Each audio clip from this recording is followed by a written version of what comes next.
বিশ্ব test championship শুরুর আগে পাকিস্তান শাহিনসের বিপক্ষে নিজেদের পরখ করে নেওয়ার বড় সুযোগ ছিল বাংলাদেশ এ দলের। তবে সেই সুযোগটা লুফে নিতে ব্যর্থ হয়েছে বাংলাদেশ ছায়া জাতীয় দল।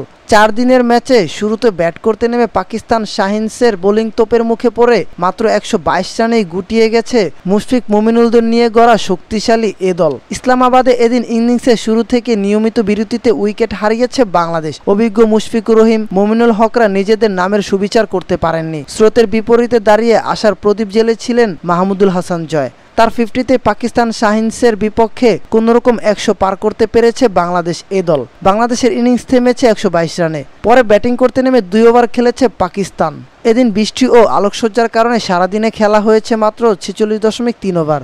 আর তাতেই সব কয়েকটি উইকেট হারিয়ে দিয়ে এসেছে বাংলাদেশ এ দল। প্রথম থেকে রেস থেকে একরকম ছিটকেই পড়েছে বাংলাদেশ। এদিন বাংলাদেশের হয়ে একাই লড়েছেন জয়। 116 বলে 9 চারে 65 রান করেছেন এই ব্যাটসম্যান। বাকিদের মধ্যে দ্বিতীয় সর্বোচ্চ 14 রান এসেছে মুশফিকের ব্যাট থেকে। বাংলাদেশকে ধসিয়ে দেওয়ার কাজটি করেছেন নাসিম শাহ ও মীর হামজা।